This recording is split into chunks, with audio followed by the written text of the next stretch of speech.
Bonjour, bienvenue dans ce nouvel épisode du Medcast. Aujourd'hui, item 267 sur l'hypocalcémie, item qu'on retrouve notamment dans le collège d'Andoc, peut-être aussi dans le collège de Néphro, j'avoue j'ai pas vérifié mais c'est possible.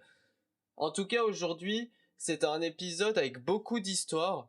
Donc c'est une grosse histoire, le but c'est un peu de comprendre un peu le monde dans lequel on est au fil des épisodes et là c'est vraiment le but d'aujourd'hui.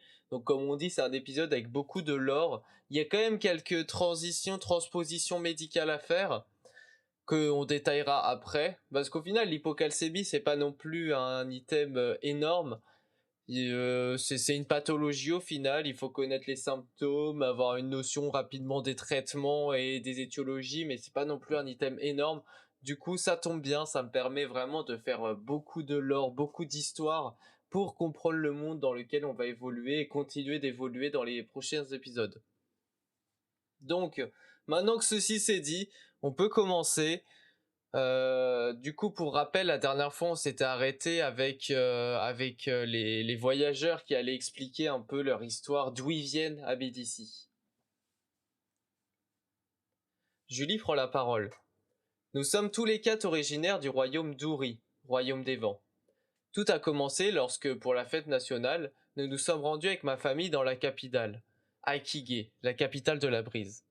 Un événement horrible s'est produit. 4 hommes, tous habillés en noir, nous ont attaqués. Ils ont pris en otage notre doyen et ont annoncé qu'ils cherchaient un collier qui serait capable de contrôler les éléments. Si quelqu'un essayait de fuir, ils abattraient le doyen sur place. Ils étaient certains que le collier était ici, alors ils scrutaient la foule, regardant chaque personne une par une. J'ai été entouré de mes parents et de mon petit frère lorsque le regard de l'un d'eux passa sur nous. Il s'arrêta. Il interpella les autres hommes avec lui et nous pointa du doigt. Alors d'un coup, ils assassinèrent le doyen. La foule paniqua, tout le monde essayait de s'enfuir, et on en fit autant. C'est alors qu'une pluie diluvienne commença à tomber, le sol tremblait, le vent soufflait au plus fort, on se croyait dans le typhon. On essayait de courir comme on pouvait, de partir le plus vite possible, le plus loin possible. Mais un de ces hommes se dressa face à nous. Il semblait immense, il devait mesurer 2,20 m. Il avait la peau très sèche et des cheveux mi-longs, secs et cassants également. Nous avions peur, notre cœur s'accélérant. Il commençait à faire des gestes étranges face à nous, puis d'un coup, il lança une rafale de gouttelettes d'eau extrêmement tranchantes. Mais nous étions tétanisés, les visages contractés, nous n'arrivions plus à bouger. Alors, un jeune homme apparut, et avec son épée créa un dôme devant lui et écarta la majorité des gouttelettes. Il nous a sauvé la vie. Le regard de Julie vers Pearl montrait clairement que c'était lui qui les avait sauvés. Mais ses yeux s'embuirent de larmes, elle n'arrivait plus à parler. Au même moment, Milo se leva et partit faire un tour. Pearl reprit la parole avec une petite voix. Malheureusement, je n'ai pas pu sauver tout le monde. Mais d'ici écoutait et semblait comprendre qu'ils avaient perdu un proche. Pearl continua le récit. Julie ne le savait pas encore, mais elle possédait un grand pouvoir, et elle dégagea une énorme vague d'énergie qui fit fuir nos assaillants. Je me suis alors présenté à eux et leur ai expliqué qu'ils étaient en possession d'un grand pouvoir.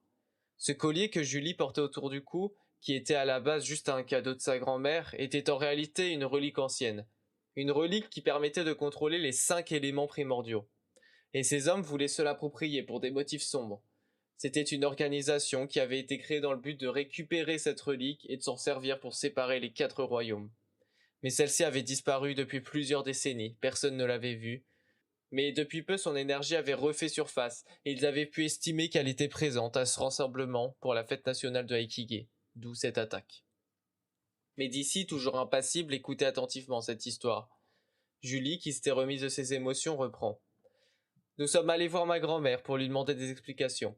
Elle nous a expliqué que notre famille est la gardienne de ce collier depuis 3 générations et que le collier s'est révélé à moi. J'ai débloqué ses pouvoirs. Elle m'a dit que j'avais une mission, il fallait que je parte en voyage, rencontrer les grandes puissances de ce monde pour qu'elles m'aident à mettre un terme à cette organisation et faire régner l'ordre sur l'ensemble de la Pangée. Nous sommes donc partis avec Pearl et mon père. Sur la route, nous avons fait la connaissance de Trizy qui a rejoint notre expédition. Et aujourd'hui, nous continuons notre voyage en passant par Ponty, ton royaume. Mais d'ici écouter l'histoire, se mit à sourire lors des dernières phrases de Julie, puis rit quand elle termina. Tout le monde le regardait avec incompréhension. Il dit alors « Vous me faites marcher, c'est ça ? Un pouvoir immense dans ce collier, des gens qui veulent séparer les 4 royaumes, c'est quoi cette histoire? Mais tout le monde restait de marbre. Médicis continua plus calmement. Je dois avouer que j'ai du mal à croire votre histoire, il manque des bouts pour que ce soit cohérent. Trizy reprit avec un regard dénonciateur. De toute façon, ça ne change rien, on te raconte notre histoire parce que tu nous as bien aidés, mais on n'a pas besoin que tu nous croies. Et Milo, lui, qui venait de rejoindre à nouveau le groupe, continua. Nous allons continuer notre chemin et toi le tien, et ça ira très bien. Julie essaya de calmer Trizy et ajouta à Médicis avec un sourire. Pardonne-la, que ce soit elle ou mon père, ces deux-là sont très nerveux et ont tendance à vite s'emballer. À côté, Pearl est plutôt neutre et moi j'essaye d'apaiser tout le monde. Mais on aurait juste besoin que tu nous indiques la direction de Ratusian, si tu le veux bien. Médicis dit alors. Même si votre histoire est bizarre, vous êtes rigolo. Si ça vous va, je vous emmène jusqu'à Ratusian, peut-être que je verrai encore des choses extraordinaires. Le groupe acquiesça, bien que surpris de cette étonnante réaction. Ils dormirent à la belle étoile et repartirent tous les 5 le lendemain à l'aube. Médicis était sceptique de cette histoire qui n'avait aucun sens. Mais il ne pouvait pas s'empêcher de repenser à ce qu'il avait vu. L'homme en noir, qui était toujours ligoté et qui devait les suivre. Le combat de Pearl et Milo. Les rochers qui volent. Qu'est-ce qui se passait? Fin de l'histoire. On a terminé cette petite partie de lore. Maintenant on fait le parallèle avec la médecine. Donc là vous allez voir, ça va s'enchaîner, il y a des trucs, des petits parallèles à faire, vous allez comprendre, il n'y a pas non plus, voilà, c'est pas un épisode ultra complexe. Donc c'est parti. Déjà on va commencer par la définition. Lorsque Julie et la famille sont repérés, ils se sont retrouvés face à un homme de 2,20 m, ce qui se rapproche de l'hypocalcémie qui est définie par une calcémie qui est inférieure à 2,20 mmol par litre. L'hypocalcémie, elle est dite sévère si elle est sous les 1,80 mmol par litre. Attention parce que quand on dose la calcémie, il faut faire une calcémie totale, mais il faut aussi faire une protidémie ou une albuminémie. Parce que si on a une hypoprotidémie ou une hypoalbuminémie, ça peut entraîner une fausse hypocalcémie. Ensuite, on décrit cette attaque. L'homme a la peau sèche, les cheveux secs et cassants. Et en fait, ce sont les symptômes trophiques de l'hypocalcémie. On pourrait rajouter les ongles cassants ou le syndrome de Farr. Donc ce syndrome, c'est une calcification des noyaux gris centraux qui va exposer au syndrome extrapyramidaux. Mais donc tout ça, c'est les signes trophiques de l'hypocalcémie. Ensuite, la famille de Julie a la peur, les cœurs s'accélèrent, et ça, c'est les signes cardiaques. À l'ECG, on a un allongement du QT, des troubles de l'excitabilité ou de conduction qui vont tendre vers une tachycardie ventriculaire et une insuffisance cardiaque.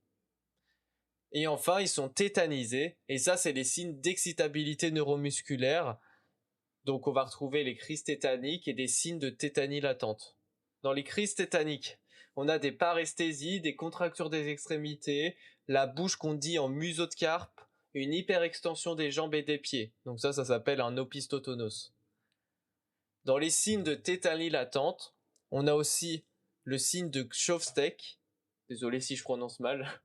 C'est représenté par la contraction des visages dans l'histoire. Et en fait, c'est une contraction de la lèvre supérieure et de la joue quand on percute la joue. Il y a aussi une hyperréflectivité ostéotendineuse et le signe du trousseau. Donc le signe de trousseau, c'est une contracture de la main avec les 3 premiers doigts en extension et le pouce en opposition quand on coupe l'afflux sanguin. Et en fait, ça se met en position de main d'accoucheur. C'est comme ça qu'on appelle ça. Mais ça, c'est un signe très visuel. Si vous connaissez pas, allez chercher. C'est un signe vraiment visuel, le signe de trousseau. Et donc, juste pour faire un petit rappel, un petit parallèle avec l'épisode sur le tétanos, donc un des tout premiers épisodes du podcast. Donc, pour rappeler les signes de tétanie, notamment, dans le tétanos, il y a un trismus. C'est une contracture des muscles de la mâchoire. Et ça, c'est vraiment spécifique du tétanos. Mais là, dans l'hypocalcémie, on retrouve d'autres signes de tétanie, dont l'opistotonos, donc l'hyperextension des jambes et des pieds, qu'on peut aussi retrouver dans les formes avancées de tétanos. Ça, c'était juste pour faire un petit rappel, un petit parallèle avec le tétanos. Lors de la discussion finale maintenant, Julie, elle indique que Trizy et Milo sont plutôt nerveux, alors qu'elle est plutôt de nature apaisante. Ce qu'il faut retenir de ça, c'est qu'il y a 2 principales hormones hypercalcémiantes, donc Trizy et Milo qui sont nerveux, et il y a une hormone hypocalcémiante, Julie, qui est apaisante. Les 2 hormones hypercalcémiantes, c'est le PTH et le calcitriol. Donc le calcitriol, c'est la vitamine D3. Le PTH, il va stimuler l'absorption intestinale et la réabsorption rénale de calcium et va stimuler la résorption osseuse. Et la PTH va aussi stimuler le calcitriol qui, lui, va augmenter l'absorption intestinale. L'hormone hypocalcémiante, c'est la calcitonine qui, elle, va augmenter la minéralisation osseuse et va diminuer la réabsorption rénale de calcium. Voilà, là j'ai fait tous les parallèles avec l'histoire. Donc vous voyez, il n'y en a pas des tonnes, c'est plutôt simple. Globalement, l'hypocalcémie, en termes de symptômes, c'est pas très compliqué. Mais là, je vais rajouter quelques petits points en plus, histoire de compléter un peu tout ça. Donc, ce qu'il faut aussi savoir, c'est que quand on fait une biologie, on peut aussi retrouver une parathormone qui est basse, donc une PTH qui est basse. Et c'est inadapté, parce que comme on vient de le dire, la PTH c'est hypercalcémiant. Donc logiquement, quand on a une hypocalcémie, enfin la PTH va devoir augmenter pour compenser cette hypocalcémie. Mais des fois, elle peut être basse. Et ça peut témoigner d'une hypoparathyroïdie. Ensuite, il y a aussi la carence en calcitriol, en vitamine D3, qui peut stimuler la production de PTH. Bon, ça, c'est des petits points. Maintenant, parmi les causes, les étiologies, on a les hypoparathyroïdies. Ça, c'est majoritairement post-chirurgical. On a les pseudo-hypoparathyroïdies. Ça, c'est une résistance à la PTH. Donc, on va avoir une hypocalcémie avec une PTH élevée. Mais on peut aussi avoir des anomalies de la vitamine D, que ce soit par carence ou malabsorption. Et on n'oublie pas toutes les causes iatrogènes, notamment les anticonvulsants, qui peuvent entraîner des hypocalcémies. Et pour finir, l'hypocalcémie aiguë symptomatique, c'est une urgence. Il faut administrer du calcium par intraveineuse et garder le patient sur surveillance. On peut supplémenter aussi en magnésium si besoin, et on va suspendre les traitements qui prolongent le QT. Voilà, j'ai dit tout ce que j'avais à dire sur l'hypocalcémie.